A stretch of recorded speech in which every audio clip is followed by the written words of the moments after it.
Hai people, happy weekend. Kembali lagi bersama aku Fahri. Dan aku Eja. Kita lagi ada di program Eunice Weekend. Untuk you people dimanapun Anda berada, tetap jaga kesehatan dan selamat berakhir pekan. Selamat menghabiskan waktu dengan orang terkasih nih, keluarga, sahabat, teman, dan sebagainya. Iya, seperti biasa untuk you people, kita akan memberikan 5 informasi berita menarik untuk you people di rumah. Jadi stay tune sampai akhir.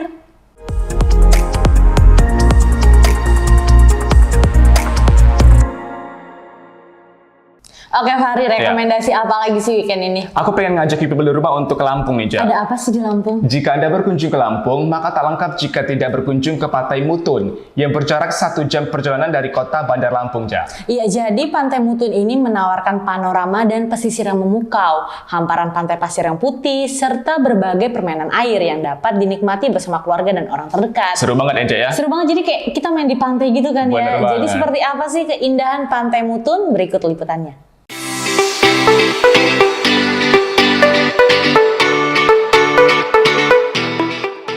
Kini Pantai Mutun, Kabupaten Pesawaran, Provinsi Lampung telah kembali normal. Berbagai aktivitas seperti permainan wahana air hingga sekedar bersantai sore cocok dilakukan bersama keluarga jika Anda berkunjung ke Lampung. Lantas bagaimana keseruannya? Yuk ikutin saya. Pantai Mutun yang terletak di Kabupaten Pesawaran, Provinsi Lampung menyuguhkan pemandangan alam yang memukau dengan hamparan pasir putih dan pepohonan yang rimbun. Diperlukan waktu kurang lebih 1 jam dari kota Bandar Lampung untuk menuju Pantai Mutun yang merupakan salah satu objek wisata unggulan di Provinsi Lampung. Berbagai aktivitas permainan air seperti banana boat, kano, dan berkeliling pulau menggunakan kapal menjadi daya pikat oleh para pengunjung. Selain itu, di Pantai Mutun tersedia gazebo berbagai ukuran yang disediakan untuk pengunjung berkumpul bersama keluarga sambil menikmati keindahan Pantai Mutun. Karena udah sekian lama nggak pernah jalan ya, mungkin ada rasa bosen gitu kan.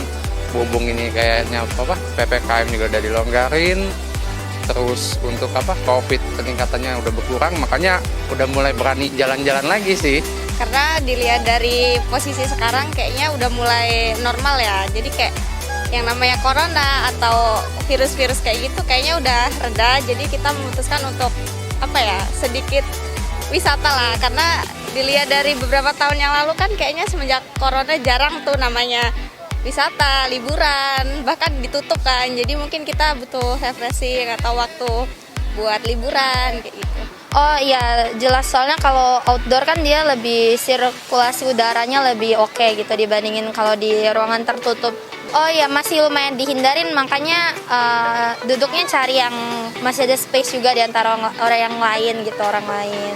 Untuk bisa menikmati keindahan Pantai Mutun ini, pengunjung cukup merogoh kocek Rp25.000 per orang untuk tiket masuk, serta Rp10.000 untuk tiket masuk mobil, dan Rp5.000 untuk motor. Sedangkan untuk menggunakan fasilitas lain, ada biaya yang harus ditambahkan, tergantung fasilitas yang akan digunakan. Tak hanya sekedar bersantai di pinggir Pantai Mutun dengan Rp15 hingga Rp20.000, Anda juga dapat menaiki kapal untuk berkeliling melihat suasana pantai Tangkil di Provinsi Lampung.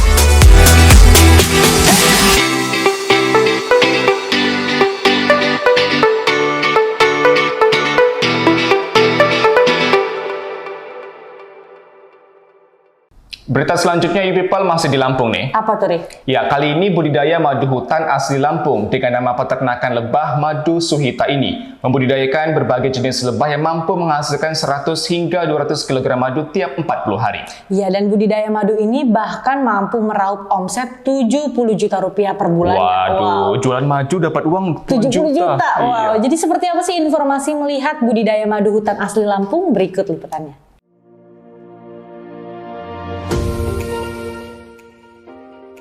Berawal dari kekhawatiran akan sulitnya mendapatkan madu murni, salah satu warga Bandar Lampung ini yang bernama Isnina belajar secara otodidak untuk bisa membudidayakan madu.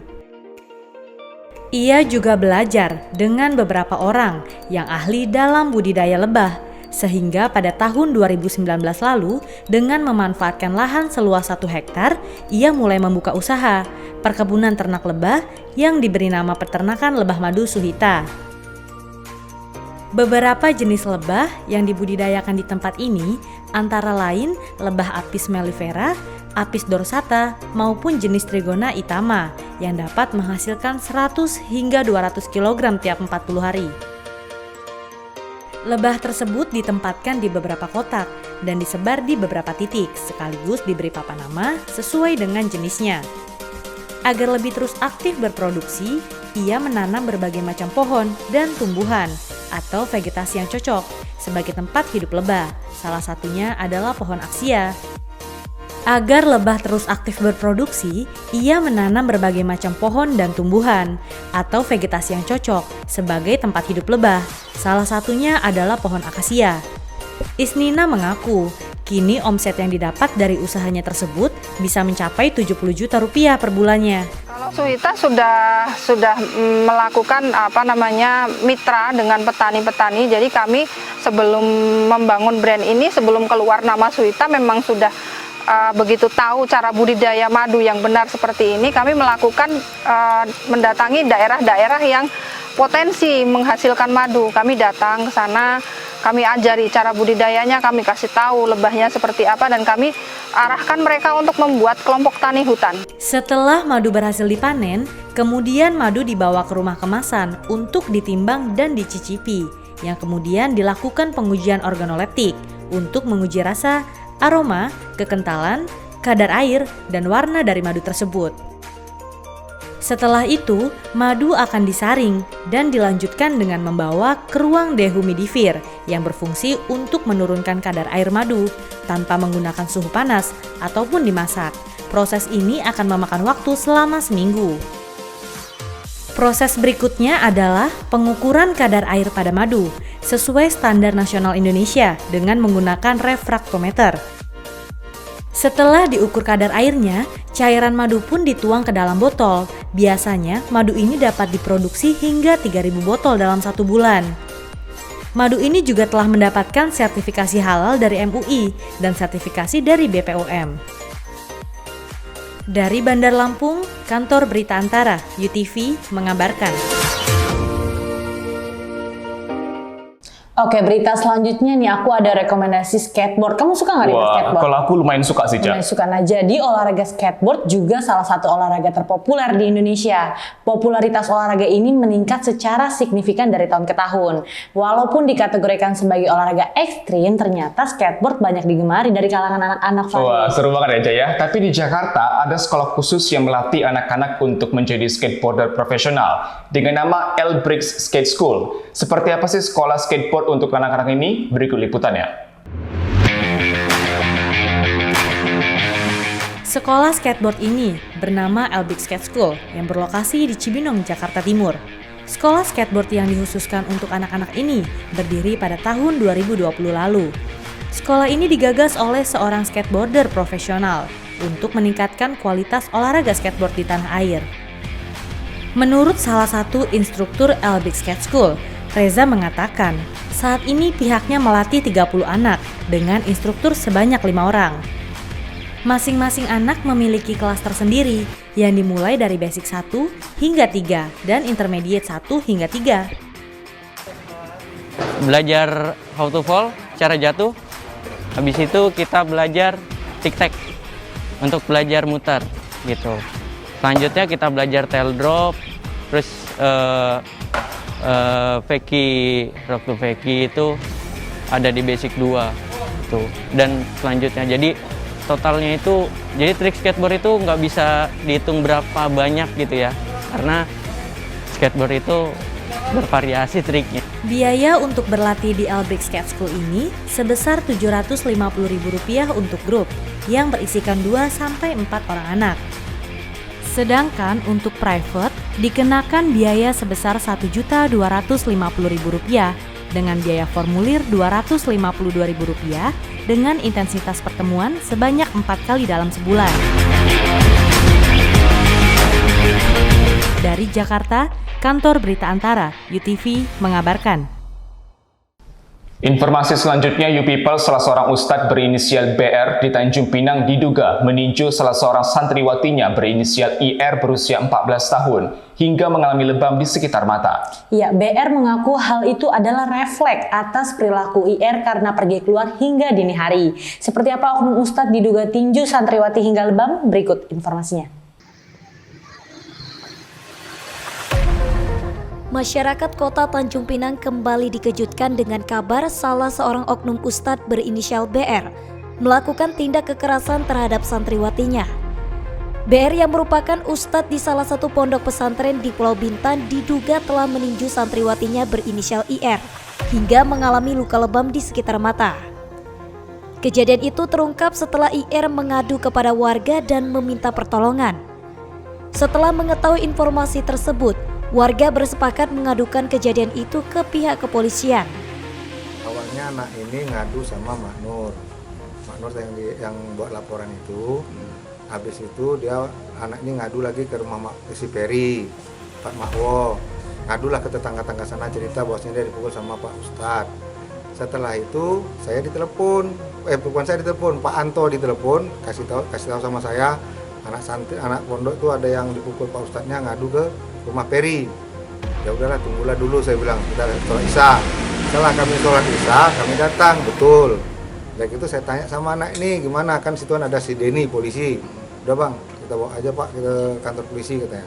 Ya terserah, gimana baiknya, saya bilang. Dan itu pas kami mau bawa, dihalangi sama si ustadznya. Situ ada cash sedikit, tarik menarik, dan itu kami bawa lah anak ini kemari. Saat dijumpai di Madrasah Ibtidaiyah Raudatul Quran, BR tak menepis kabar adanya tindakan pemukulan kepada salah seorang santriwatinya berinisial IR. Ia menjelaskan kejadian itu merupakan refleks atas perilaku IR yang dinilai salah. Pasalnya, IR yang masih berusia 14 tahun itu keluar dari madrasah secara diam-diam hingga subuh dini hari. Terus beberapa hari yang lalu itu anak tersebut keluar jam 23.00 sampai jam 2 dini hari. Itulah permasalahan yang sampai saya cari kemana-mana. Akhirnya datang jam 2, saya begitu refleks, saya nggak sengaja, akhirnya saya kena pukul sedikit. Itulah yang terjadi, karena ketika anak perempuan sudah jam 23 sampai jam segitu itu, siapa sih yang nggak kaget, orang tua siapa yang nggak kaget dengan adanya apalagi anak perempuan. BR pun meminta maaf atas kejadian tersebut. Saat ini IR telah dikembalikan kepada orang tuanya dan dibawa ke Kota Batam. Dari Tanjung Pinang, Kepulauan Riau, Muhammad Hairudin, UTV mengabarkan. Kita beralih ke informasi terakhir menutup edisi News Weekend kali ini. Proyek PLN Batam menyatakan pemadaman bergilir di sejumlah wilayah di Kota Batam dan Kabupaten Bintan dipicu karena kerusakan mesin pembangkit listrik Panaran di Kelurahan Tanjung Ucang, Kecamatan Batu Aji. Ya, seperti apa informasinya? Berikut liputannya. Corporate Sekretari Braik PLN Batam Harmidi Hamid mengatakan, pemadaman yang terjadi 2 pekan terakhir diprediksi akan berlangsung hingga 6 April 2022 mendatang. Hal ini disebabkan adanya kerusakan mesin pembangkit PLN Batam dan masih dalam perbaikan. Hamid menjelaskan pihaknya masih menunggu suku cadang mesin pembangkit yang rusak dikirim dari negara Finlandia untuk dilakukan perbaikan secara berkala. Braik PLN Batam juga menyatakan permohonan maaf kepada para pelanggan yang terdampak dengan pemadaman bergilir tersebut. Hamid menegaskan berdasarkan laporan dari tim teknisi lapangan bahwa perbaikan akan berlangsung hingga 6 April mendatang. Namun saat bulan suci Ramadan dipastikan Braik PLN Batam mengupayakan tidak melakukan perbaikan atau pemeliharaan mesin pembangkit yang dapat berdampak pada pemadaman bergilir. Defisit itu 25. Kalau nanti masuk pembangkit kita yang baloi 4 unit Pak, 2 minggu ke depan misalkan gitu Pak, mereka masuk gitu ya, itu kan bantu 15 Pak, tinggal 10.